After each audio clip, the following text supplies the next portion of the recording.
திமுக பொறுத்த வரைக்கும் எப்படின்னா அவங்களோட ஓட்டே காந்தி தாத்தா நோட்டு. திமுக ஓட்டு காந்தி தாத்தா. ஆமா, நோட்டு. நோட்டு இல்லைன்னா அவங்க ஓட்டு கிடையாது.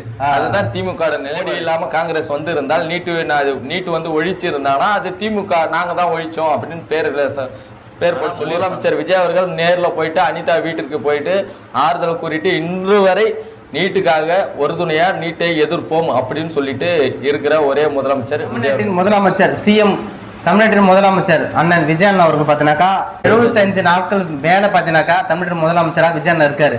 ஸோ அவர் மாற்றங்கள் வேணும்னு தமிழ்நாட்டில் இருக்கக்கூடிய அனைத்து மக்களும் பார்த்தீங்கன்னா விஜய் அண்ணனுக்கு ஓட்டு போட்டு ஸோ தமிழ்நாட்டின் முதலமைச்சரை வர வச்சிருந்தாங்க. இப்போ அந்த மாற்றங்கள் கிடைச்சிருக்கா மக்களுக்கு? கண்டிப்பாக கிடைச்சிருக்கு. ஏன் அப்படி சொல்கிறேன்னா, அதுக்கு முன்னாடி சின்ன சின்ன கிராமங்கள்லாம் பஸ்ஸே இல்லைன்னு சொல்லிட்டு நிறைய பேர் சொல்லிட்டு இருந்தாங்க. ஆனால் இப்போ அந்த மாதிரி கிராமங்கள் பார்த்திங்கன்னா பஸ்ஸு போகுது. குடிநீரே இல்லைன்னு சொல்லிட்டு நிறைய கிராமங்கள் சொன்னாங்க. இப்போ அந்த மாதிரி கிராமங்களுக்கு வந்து குடிநீர் வந்து போகுது. அதேமாதிரி பார்த்திங்கன்னா பேருந்து, பள்ளி படிக்கிற மாணவர்களுக்கு பேருந்து இல்லை, ரோடு இல்லை, அதுமாரி ஏகப்பட்ட ப்ராப்ளம் சொன்ன உடனே எல்லா நடவடிக்கையும் இந்த ஆட்சியில் எடுக்கிறாங்க. அடிப்படை தேவைகள் என்னவோ அதுக்கு கரெக்டாக பண்ணிக்கிட்டு வராங்க. சில பேருக்கு தெரியலாம் இந்த ஆட்சி வந்து என்ன பண்ணுச்சுன்னு கேள்வி கேட்கலாம். ஆனால் இந்த ஆட்சி மட்டும்தான் உண்மையாலுமே மக்களுக்கான ஒரு ஆட்சியாக கண்டிப்பாக செயல்பட்டுக்கிட்டு வருது. இதுக்கு முன்னாடி இருந்த ஆட்சியை விட இந்த ஆட்சி ரொம்ப நல்லா இருக்குது அப்படின்னு மக்கள் சொல்கிறாங்க. ஒரு சின்ன கிராமத்தில் குக்கிராமத்தில் போயிட்டு நீங்கள் கேட்டிங்கன்னா அந்த கிராமத்தில் சொல்லுவாங்க, இல்லைப்பா இந்த ஆட்சி ரொம்ப நல்லா இருக்குது அப்படின்னு சொல்கிற அளவுக்கு இந்த ஆட்சி ரொம்ப நல்லா போயிட்டு இருக்குது. ஓகே, இப்போ இது பார்த்தீங்கன்னாக்கா நீட்டு. ஸோ நீட்டு பற்றி நிறைய பேருக்கு ஒரு புரிதலே இல்லை. நீட்டு நிலைமை என்னப்பா அப்படின்னு கேட்கக்கூடிய சூழ்நிலை தமிழகத்தில் மட்டும் இல்லை, உலகம் முழுவதுமே உண்மை இருக்குது. ஓகேங்களா? நீட்டுனா என்ன, அது யாருக்கோசம் பார்த்தீங்கன்னா அந்த நீட்டுன்றது கொஞ்சம் தெளிவாக சொன்னீங்கன்னா நல்லாயிருக்கும். இப்போ நீட்டு வந்து டெல்லியில் போராட்டம் எதுக்கு நடந்துச்சுன்னா, நீட்டில் வந்து முறைகேடு நடந்துச்சு, அதனால தான் போராட்டம் நடத்த ஆரம்பித்தாங்க. என்னன்னா அந்த எக்ஸாம் எழுதுறதுக்கு முன்னாடியே வினாத்தாள் வந்து வெளியே ஆயிடுச்சு. அதனால நிறைய பேர் படித்து அங்கே நீட் தேர்வு ஈஸியாக பாஸ் பண்ண முடியுது. ஆனால் நம்ம இளைஞர்களால் அப்படி முடியல, இந்த வினாத்தாள் எப்படி லீக் ஆச்சு அப்படின்றது தான் அவங்களோட கோரிக்கையாக வந்து டெல்லியில் போராடினாங்க. அவங்களோட போராட்டம் எதுக்குன்னா, ஏன் வந்து பேப்பர் இதுவாக லீக் ஆச்சு அப்படின்னு சொல்லிட்டு தான் அவங்களோட கோரிக்கையாக இருந்துச்சு. ஆனால் தமிழ்நாடு பொறுத்த வரைக்கும் நீட்டே மொத்தமாக ஒழிக்கணும் அப்படின்ட்டு தான் தமிழ்நாடோட இது. நீட்டே வந்து தமிழ்நாட்டுக்கு தேவையில்லை அப்படின்ட்டு தான் தமிழ்நாடோட. ஓகே, இப்போ தமிழகத்தில் ஏன் நீட்டு வேண்டாம்? ஏன் வேண்டாம்னா, இதுக்கு முன்னாடி இருந்தவங்களாம் இப்போ 12ஆம் வகுப்பில் நல்ல மார்க் எடுத்துட்டாங்கன்னா உடனடியாக ஒரு மருத்துவக் கல்லூரி பார்த்து உடனடியாக அங்கே போய் சேர்ந்துருவாங்க. சேர்ந்த உடனே அவங்க டாக்டருக்கு படிப்பாங்க, அது மூலமாக டாக்டர் ஆவாங்க. ஆனால் நீட்டு அப்படின்னா, நீ நல்லா மார்க் எடுத்திருந்தா கூட நீட்டுன்னு ஒரு எக்ஸாம் போயிட்டு எழுதி அந்த எக்ஸாம்லேயும் நீ பாஸ் பண்ணதுக்கப்புறம் தான் நீ இப்போ மருத்துவக் கல்லூரியில் போய் சேர முடியும். அப்படி சேரும் போது என்னன்னா, நீட்டு பாதி பேருக்கு இப்போ வரவேற்கிறாங்க. ஏன் வரவேற்கிறாங்கன்னா, இப்போ வந்து ஒரு பணக்காரர் இருக்கான்னு வச்சுக்கோங்களேன், 12ஆவது வரைக்கும் நல்ல மார்க் எடுத்திருக்கு. அப்படின்னும் போது இப்போ ஒரு பணக்காரன் என்ன பண்ணுவான், தான் பையனுக்கு காசு கொடுத்தாச்சு நம்ம மெடிக்கல் சீட் வாங்கி கொடுத்துடணும் அப்படின்னு சொல்லிட்டு காசு கொடுத்தோடனே மெடிக்கல் சீட் வாங்கி கொடுத்துருவான். ஆனால் ஒரு ஏழையால முடியாது. அப்படின்னும் போது இந்த நீட் எக்ஸாம் என்ன ஆகும்னா, எக்ஸாம் எழுதிட்டு அந்த நீட்டு மூலமாக பாஸ் பண்ணி அதுக்கப்புறம் நம்ம போனோன்னா ஈஸியாக நம்மளுக்கு சீட்டு கிடைக்கும். நீட் எக்ஸாம் எழுதிட்டா மருத்துவக் கல்விக்கு நம்ம போய் ஈஸியாக சேர்ந்துடலாம். அந்த ஏழை மாணவர்களுக்கு கொஞ்சம் பெனிஃபிட்டாக இருக்கும். ஆனால் தமிழ்நாட்டில் ஏன் பெனிஃபிட் இல்லைன்னா, இந்த இதுமாரி முறைகேடு நடக்கிறதா இருக்கட்டும், அதேமாரி அவங்களுக்கு வந்து எக்ஸாம் எழுதும் போகும்போது இந்த ட்ரெஸ்ஸு போட்டு போகக்கூடாது, இந்த இது பண்ணக்கூடாது, முடி வெட்டின்னு போனோம், அப்படி இப்படின்னு ஏகப்பட்ட அந்த இது ப்ரெஷர்லேயே பார்த்தீங்கன்னா தமிழ்நாட்டில் நீட்டை வந்து முழுமையாக எதிர்க்கிறாங்க. ஓகே, ஏன் தமிழ்நாட்டில் இருக்கக்கூடிய முதலமைச்சர் எந்த வாயும் திறக்காமலேயே அமைதியாக இருக்கிறாரு? ஸோ நீட்டுக்கு எதிராக எதனா கண்டிப்பாக பேசலாமே அப்படின்றாரு இல்லையா? இல்லை, அவர் அவங்களுக்கு என்ன பதிலடியே சொல்ல விரும்புறீங்க? அவர் ஆரம்பத்துலேருந்தே நீட்டை எதிர்த்துட்டு தான் இருக்காரு. அனிதா இறந்த உடனே முதல்ல போன ஆள் முதலமைச்சர் விஜய் அவர்கள் தான். அனிதா இறந்த உடனே முதலாக போயிட்டு நைட்டாக வீட்டில் போயிட்டு உட்காந்து ஆறுதலுக்குரிய ஒரே தலைவர் முதலமைச்சர் விஜய் அவர்கள் மட்டும்தான். அதுக்கு முன்னாடி இருந்த அரசியல் தலைவர்களும் கூட கடந்து போயிட்டாங்க. ஆனால் முதலமைச்சர் விஜய் அவர்கள் நேரில் போயிட்டு அனிதா வீட்டிற்கு போயிட்டு ஆறுதல் கூறிட்டு இன்று வரை நீட்டுக்காக ஒரு துணையா நீட்டை எதிர்ப்போம் அப்படின்னு சொல்லிட்டு இருக்கிற ஒரே முதலமைச்சர் விஜய் அவர்கள் மட்டும்தான் எனக்கு தெரிஞ்சு. சரி, ஓகே. போன ஆட்சியில் பார்த்தீங்கன்னாக்கா திமுக ஆட்சியில் இருக்கும்போது சொல்ல வரேன், திமுக ஆட்சியில் இருக்கும்போது பார்த்தீங்கன்னாக்கா நீட்டுக்கு எதிராக அவங்க வந்து எந்த ஒரு போராட்டமோ எந்த இதுவுமே பண்ணாத மாரி ஒரு இருக்கு இல்லையா?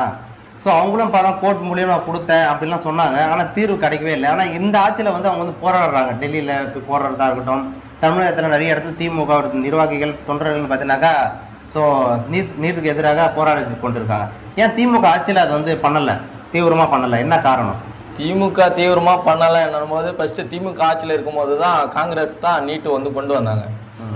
ஆனா அதுக்கப்புறம் அவங்களால பேச முடியல. அதுக்கப்புறம் என்னாச்சுன்னா நீட் வந்து மாணவர்கள் நிறைய பேர் சாக ஆரம்பிச்ச உடனே திமுகவும் என்ன பண்ணாங்க, நீட்டு நம்மளும் எதிர்க்கணும் அப்படின்னு சொல்லிட்டு அதுல கையில் எடுத்து போராட ஆரம்பிச்சாங்க.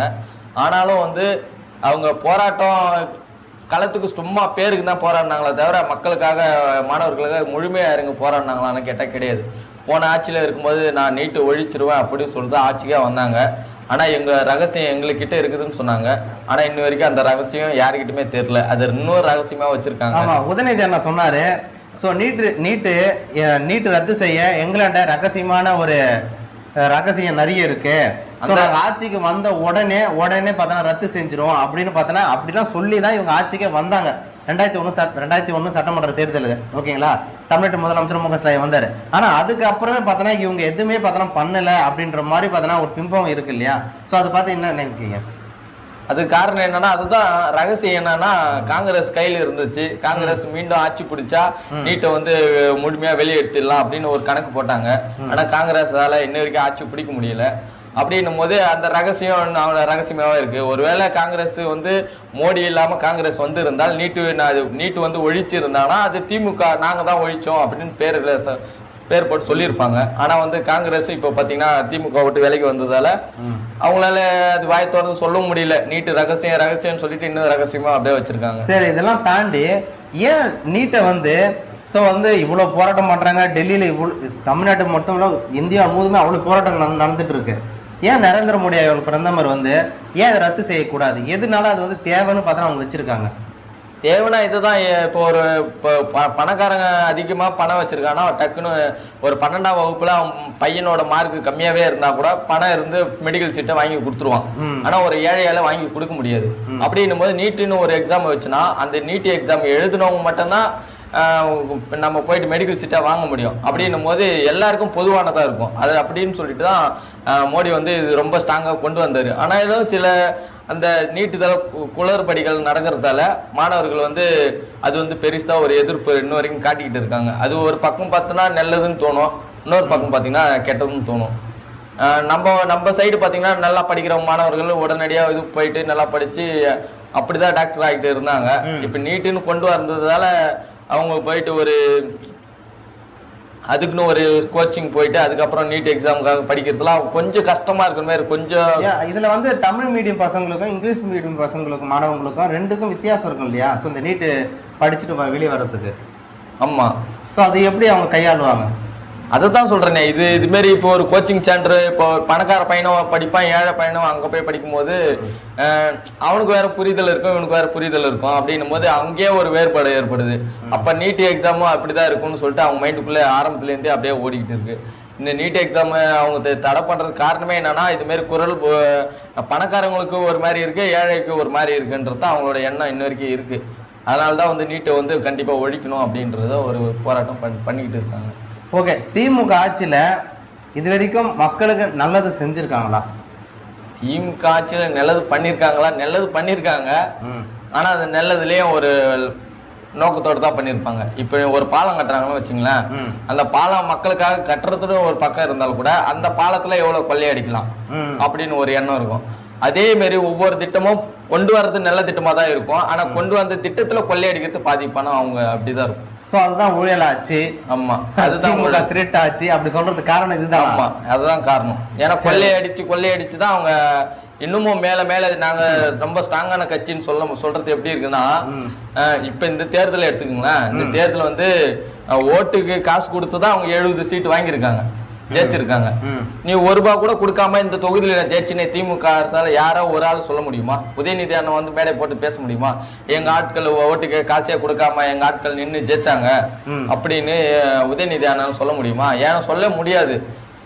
திமுக பொறுத்த வரைக்கும் எப்படின்னா, அவங்களோட ஓட்டே காந்தி தாத்தா நோட்டு. திமுக ஓட்டு காந்தி தாத்தா. ஆமா, நோட்டு இல்லைன்னா அவங்க ஓட்டு கிடையாது. அதுதான் திமுக நிலைப்பாடு. காந்தி தாத்தா நோட்டுக்கு இருக்க வச்சுதான் திமுக இன்னைக்கு 70 சீட் வாங்கியிருக்கு. அந்த காந்தி தாத்தா நோட்டு இல்லைன்னா ஒரே ஒரு ஓட்டு கூட இல்ல திமுக. சரி, ஓகே, ஃபைனலா ஒரு இது முடிச்சிடலாம். திமுக 2026ல தோத்ததுக்கு படுதோல்வியை சந்திச்சதுக்கு என்ன காரணம்? என்ன காரணம்னா ஒரு 4 காரணம் நல்லா சொல்லுங்க பாப்போம். 4 காரணம். காரணம் தூய்மை பணியாளர்கள் ம் ரோட்ல இறங்கி போராடிட்டு இருந்தாங்க. ம் ஆனா எது பத்தியும் கண்டுக்காம ம் இன்னைக்கு வந்து சொல்றாங்க அமைச்சர்கள்லாம் ஏதோ பேசுறாங்க, அது விடுங்க. இப்ப ஏன்னா தூய்மை பணியாளர் போராடும் போது அதே நாள்ல எதை பத்தி கண்டுக்காம சினிமா படம் பார்த்துட்டு ரிவ்யூ பண்ணிக்கிட்டு இருந்தாரு. யாரு? முதலமைச்சர் விஜய். முதலமைச்சர் விஜய் கிடையாது, ஸ்டாலின். ஸ்டாலின் ரிவ்யூ பண்ணிக்கிட்டு இருந்தாரு. கூலி படம் நல்லா இருக்கு, நீங்க போய் பாருங்க அப்படிலாம் சொல்லும் போது மக்கள் அதுலயே பாத்தீங்கன்னா ரொம்ப கோபம் ஆயிட்டாங்க. ஏன்னா அவங்க நினைச்சிட்டாங்க சென்னையில ஒரு மூலையில் நடக்கிறது மக்களுக்கு என்ன தெரிய போகுதுன்னு.